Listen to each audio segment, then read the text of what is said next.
السلام علیکم ورحمۃ اللہ۔ اگر آپ تاریخ سے تھوڑا سا بھی واقف ہیں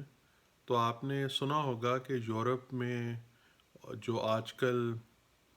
دنیا میں دنیاوی لحاظ سے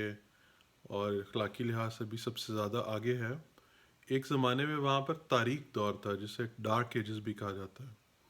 اور اس تاریک دور کے بارے میں آپ نے ضرور یہ مثال سنی ہوگی، مشہور سائنسدان کوپرنیکس کے بارے میں۔ اس وہ سائنسدان ماڈرن زمانے کے لحاظ سے یا آج کل جو ہم خیال رکھتے ہیں کہ زمین سورج کے گرد گھومتی ہے، کوپرنیکس کے زمانے تک یہ خیال پایا جاتا تھا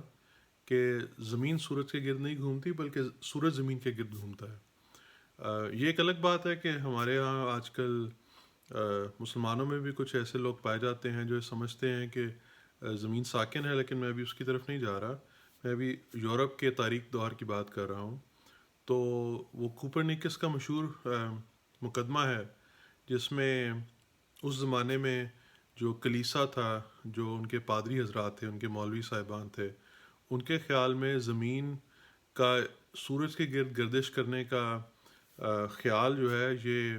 مذہب کی توہین ہے، عیسائیت کی توہین ہے۔ تو اس لیے کوپرنیکس کے خلاف مقدمہ دائر ہوا، ان کو عدالت میں لایا گیا اور ان کو یہ کہنے پر مجبور کیا گیا کہ وہ اپنے اس خیال کی سے باز آئیں کہ زمین سورج کے گرد گھومتی ہے۔ دوسری بات آپ نے سنی ہوگی یورپ کے تاریک دور یعنی ڈارک ایجز کے بارے میں، کہ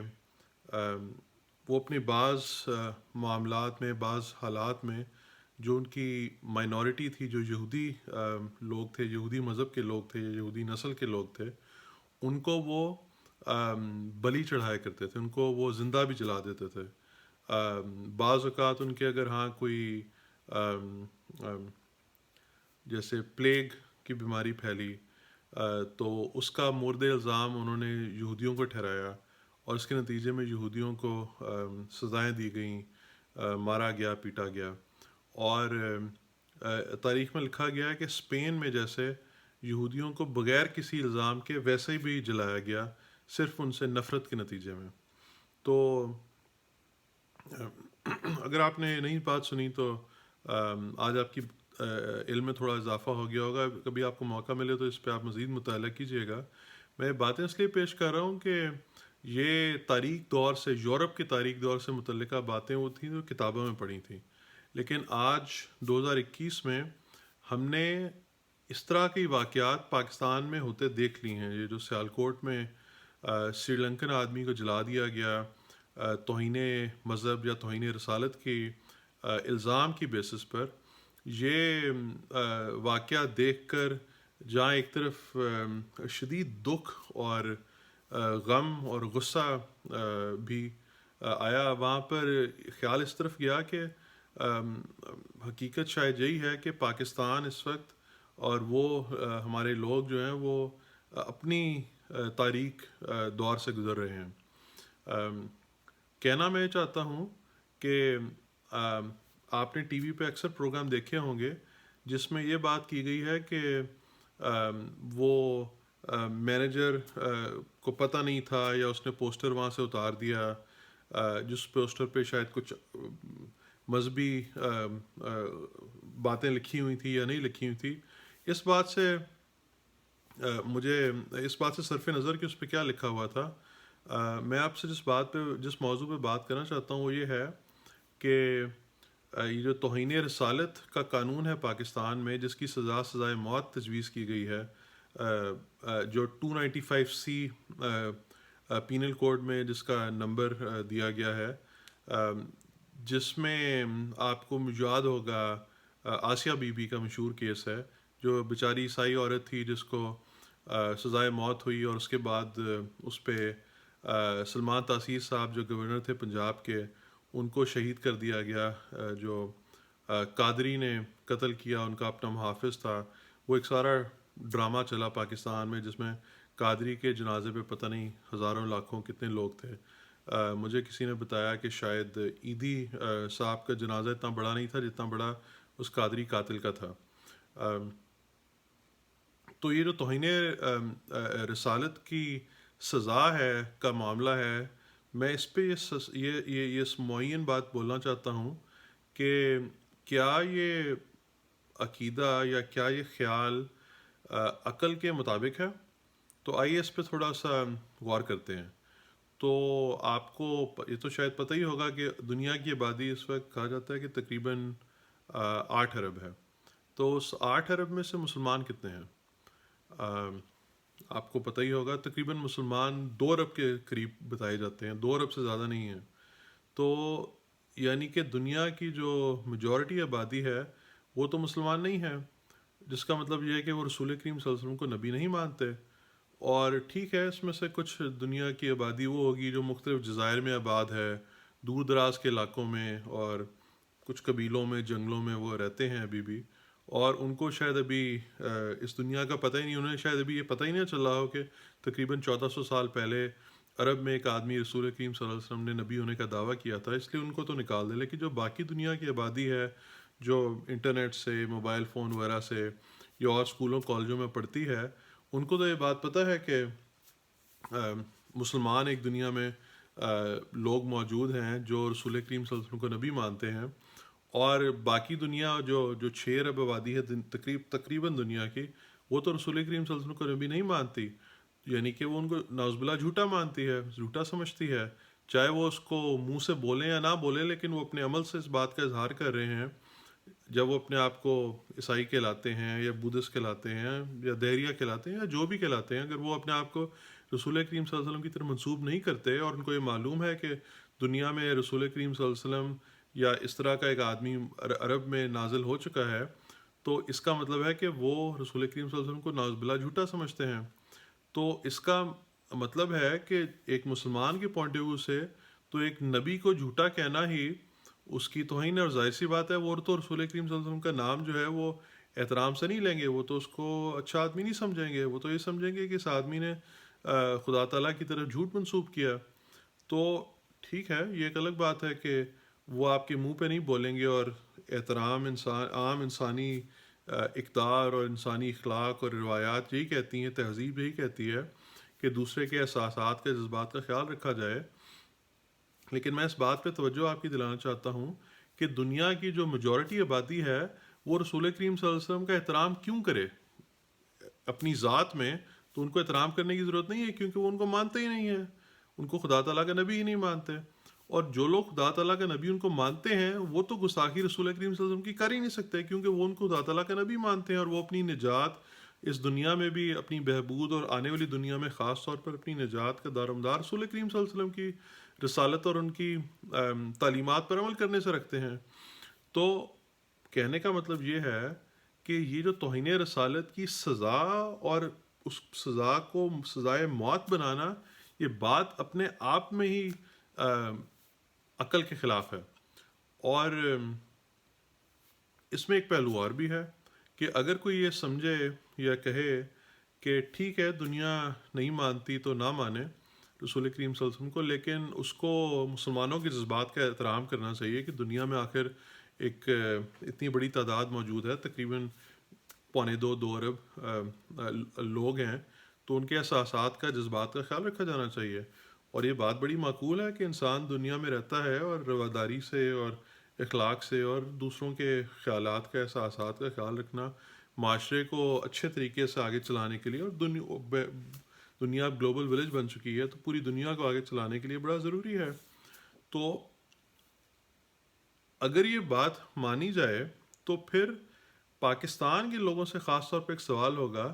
کہ اگر آپ یہ چاہتے ہیں کہ آپ کے نبی رسول کریم صلی اللہ علیہ وسلم کا لوگ احترام کریں، تو کیا یہ معقول بات نہیں ہے؟ کیا یہ عقل کے مطابق نہیں ہے کہ پھر آپ بھی دوسروں لوگوں کی، جو دوسری اقوام کی یا دوسرے گروہوں کی یا دوسرے مذاہب کے لوگوں کی جو انبیاء ہیں، ان کا یا ان کے روحانی پیشوا ہیں، آپ ان کا نام احترام سے لیں؟ تو اس میں تو ایک موٹی سی مثال ہے، یہ 295C جو رسول کریم صلی اللہ علیہ وسلم کی توہین کے لیے قانون بنایا گیا ہے، اس سے 3 آگے چلیں تو 298C، اس میں جو احمدیوں کا عقیدہ ہے جس کے مطابق مرزا غلام احمد قادیانی علیہ السلام جو ہیں وہ امتی نبی ہیں وہ امام مہدی ہیں اور عیسیٰ علیہ السلام کا دوبارہ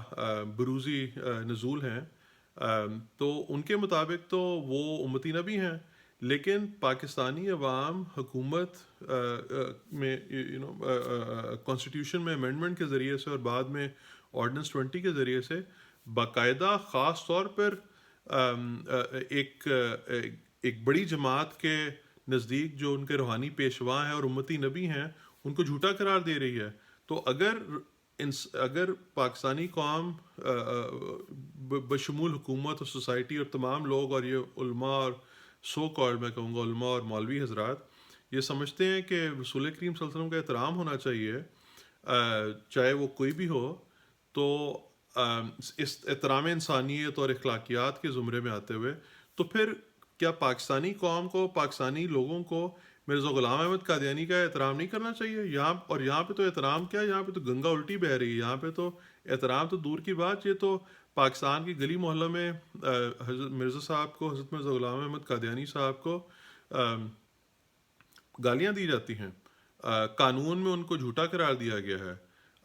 ہر آئے دن چاہے وہ کوئی سیاستدان ہو، مولوی ہو، چاہے وہ عام آدمی ہی ہو، یا سڑکوں پہ بینر لگے ہوئے موجود ہوں، وہ مرزا غلام احمد قادیانی کو برا بھلا کہتے سنتے پائے گئے ہیں، اور ان کے جو آگے سے ماننے والے ہیں ان کے خلاف ہر قسم کی گندگی اور فضولیات وہاں پر بولی جاتی ہیں۔ تو کیا یہ عقل کے مطابق ہے؟ عرض یہ ہے کہ یہ جو توہین رسالت کی سزا بتائی گئی ہے کہ سزائے موت ہے، یہ عقل کے خلاف ہے۔ جیسے میں نے پہلے ذکر کیا، نمبر ایک کہ جو آدمی رسول کریم صلی اللہ علیہ وسلم کو نبی مانتا ہی نہیں ہے، اس سے کیوں ایکسپیکٹ کیا جائے کہ وہ رسول کریم صلی اللہ علیہ وسلم کی بہت عزت کرے گا؟ ہو سکتا ہے اگر اچھا آدمی ہوگا تو کرے گا، یہ سمجھتے ہوئے کہ دوسرے مذہب کے دوسرے مذاہب کے پیشواؤں کی احترام کرنا چاہیے، لیکن اگر وہ اچھا آدمی نہیں ہوگا تو نہیں کرے گا۔ ٹھیک ہے، ہم یہ کہہ سکتے ہیں، یہ پلی لی جا سکتی ہے کہ ایک مہذب دنیا ہے، ایک دوسرے کی رواداری ہونی چاہیے، ایک دوسرے کے احساسات جذبات کا خیال ہونا چاہیے۔ تو ٹھیک ہے، اگر یہ ہونا چاہیے تو پھر احمدیوں کے جذبات کا بھی تو پاکستان میں خیال ہونا چاہیے نا۔ لیکن یہ کمال ہے، حیرت ہے کہ پاکستان کے اندر احمدیوں کے جو امتی نبی جن کو وہ مانتے ہیں ان کو خاص طور پر نشانہ بنایا گیا ہے، خاص طور پر سنگل آؤٹ کیا گیا ہے، اور at the same time Pakistan society کی، مولویوں کی، حکومت کی یہ خاص طور پر ڈیمانڈ ہے کہ رسول کریم صلی اللہ علیہ وسلم کی ہر حالت میں لوگ عزت کریں۔ ٹھیک ہے، میں بھی احمدی ہوں، مسلمان ہوں، میری بھی یہ خواہش ہے، میرا بھی یہ دل چاہتا ہے کہ رسول کریم صلی اللہ علیہ وسلم کی دنیا میں عزت و احترام ہو، لیکن میں یہ ڈیمانڈ تو تبھی کسی سے کر سکتا ہوں کہ وہ ایسا کرے جب میں بھی اس کے روحانی پیشوا کی عزت کرتا ہوں اور اس کا، یا کم از کم اس کی توہین نہ کرتا ہوں۔ تو ایک طرف پاکستان میں مرزا غلام قادیانی علیہ السلام کی توہین ہوتی ہے، اور دوسری طرف اپنے جو رسول کریم صلی اللہ علیہ وسلم اسلام کے نبی ہیں ان کے بارے میں یہ خاص طور پر ڈیمانڈ ہے کہ کسی قسم کی کوئی بات ان کے خلاف نہ ہو۔ ٹھیک ہے، ہم بھی چاہتے ہیں کہ نہ ہو، یا خواہش رکھتے ہیں کہ نہ ہو، لیکن یہ کہنا کہ اگر کسی نے کر دی تو اس کا جو یہ سر تن سے جدا ہوگا، یہ بات عقل کے خلاف ہے، کیونکہ جیسے میں نے عرض کیا کہ جو آدمی مسلمان ہے ہی نہیں، اس کے لیے یہ ضروری نہیں ہو سکتا کہ وہ رسول کریم صلی اللہ علیہ وسلم کی عزت کرے گا، اور خاص طور پہ ان غیر مسلموں میں وہ لوگ جو شرارتی طبیعت رکھتے ہیں یا کچھ لوگوں کے جذبات بھڑکانا چاہتے ہیں، اور ایٹ دا سیم ٹائم جو آدمی مسلمان ہے وہ تو کبھی شاید خواب میں بھی شاید کیا پکی بات ہے کہ وہ خواب میں بھی رسول کریم صلی اللہ علیہ وسلم کی توہین نہیں کر سکتا، اس لیے یہ معاملہ ہی نل اینڈ وائڈ ہے توہین رسالت کا۔ آخری بات میں پیش کرنا چاہتا ہوں کہ اگر یہ مان لیا جائے کہ توہین رسالت کی سزا سر تن سے جدا ہوگی یا سزائے موت ہوگی، تو پھر جو باقی قومیں ہیں دنیا کے ممالک میں آباد ہیں، کیا وہ بھی اپنے ملک میں یہ قانون سازی کر سکتی ہیں کہ جو ان کے روحانی پیشوا کا جو مقام ہے، اس مقام کے خلاف جو بات کرے گا وہ توہین کے زمرے میں آئے گی؟ مثال لے لیتے ہیں، حضرت عیسیٰ علیہ السلام ہیں، ان کو ہم مسلمان لوگ نبی سمجھتے ہیں، عیسائی ان کو خدا تعالیٰ کا بیٹا مانتے ہیں، تو خدا تعالیٰ کے بیٹے کو ہمارے طرف سورہ اخلاص ہے، ہم پڑھتے ہیں اعوذ باللہ من الشیطان الرجیم بسم اللہ الرحمن الرحیم قل هو اللہ احد اللہ الصمد لم یلد ولم یولد ولم یکن لہ کفوا احد. ہم کیا یہ کہتے ہوئے ہم عیسائی مذہب کے عقیدے کی نفی نہیں کرتے ایکسپلسٹلی، مکمل طور پر، ہر لحاظ سے، ہر اینگل سے؟ تو جب ہم یہ بولتے ہیں، جب خدا تعالیٰ کے بیٹے کو ہم، جو ان کے نزدیک خدا تعالیٰ کا بیٹا ہے، اس کو خدا تعالیٰ کے بیٹے کے درجے سے اتار دیتے ہیں، تو کیا یہ ان کے نزدیک توہین نہیں ہے؟ تو اگر کل کو وہ بول دیں اپنے ملکوں میں کہ ہم مسلمانوں کے خلاف کوئی سزا مقرر کرنے لگے ہیں، تو یہ کیا آپ لوگوں کے خیال میں یہ بات ٹھیک ہوگی؟ میرے خیال میں تو ہرگز ٹھیک نہیں ہوگی، اس لیے کہ دنیا کی کا جو دستور ہے، دنیا کے جو چلنے کا طریقہ کار ہے، وہ وہی ہے جو قرآن نے کہا ہے کہ لا اکراہ فی الدین، کہ دین کے معاملے میں کوئی جبر نہیں ہے. انسان کو خدا تعالیٰ نے عقل دی ہے، سوچ دی ہے، سمجھ دی ہے، اس کا ضمیر ہے، وہ اپنے ضمیر کے مطابق بات کرتا ہے. جو اس کو سمجھ آئے گی، جس کو یہ سمجھ آئے گی کہ رسول کریم صلی اللہ علیہ وسلم نبی ہیں، تو ان کو نبی مان لے گا. اگر کسی کو پیغام ہی نہیں پہنچا، کسی کو وہ نئی اسلام کا، یا اس نے جن مسلمانوں کو دیکھا وہ ان مسلمانوں کو دیکھ کر اس کو اسلام کے بارے میں اچھا امپریشن نہیں ملا، تو وہ اسلام پہ ایمان نہیں لے کے آئے گا.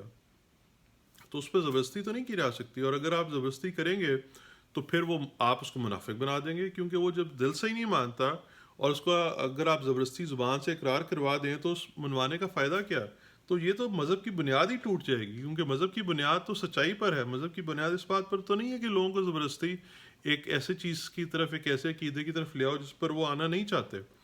تو سمری یہ ہے بات کی، یا فائنل بات یہ ہے کہ جو پاکستان کے اندر قانون بنا ہوا ہے کہ توہین رسالت کی سزا موت ہے، اور عام لوگوں کو مولویوں نے بتایا ہے، یہ بالکل عقل کے خلاف بات ہے. آخری بات،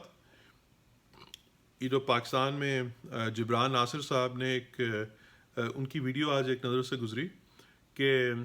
انہوں نے یہ اس ویڈیو میں ثابت کیا ہے، آپ انٹرنیٹ پہ دیکھ لیجئے سرچ کر کے، میں بھی اس کا لنک ڈھونڈ کے ڈال دوں گا یہاں پر، کہ یہ جو پاکستان میں قانون سازی ہوئی ہے ضیاء دور میں، جس میں توہین رسالت کی سزا موت مقرر کی گئی ہے 295C، اس کی جو بنیاد پیش کی گئی تھی وہاں اس اسمبلی میں، مسلمان ائمہ، جو پرانے گزشتہ ائمہ کے اجتہاد کے طور پر یا ان کے فیصلے کے طور پر، وہی غلط ہے، وہ وہاں پر جھوٹی پیش کی گئی ہے. یہ آپ جبران ناصر صاحب کی ویڈیو دیکھیں تو آپ کو انشاءاللہ تعالیٰ سمجھ آئے گی. پھر اگلے پروگرام میں انشاءاللہ تعالیٰ پھر بات ہوگی. آپ پلیز اپنا کامنٹ دیجیے، اپنی رائے کا اظہار ضرور کیجیے. اگر آپ کو کوئی سوال ہو یا کوئی ایسا خاص موضوع پہ آپ چاہتے ہو کہ ایک احمدی کا ویو پوائنٹ آپ کو ملے، تو پلیز کامنٹ کریں یا مجھے ای میل بھیجیں. انشاءاللہ تعالیٰ میں آپ کے سوال کا یا آپ کے کامنٹ کا کو ایڈریس کروں گا. انشاءاللہ پھر آپ سے بات ہوگی. السلام علیکم ورحمۃ اللہ.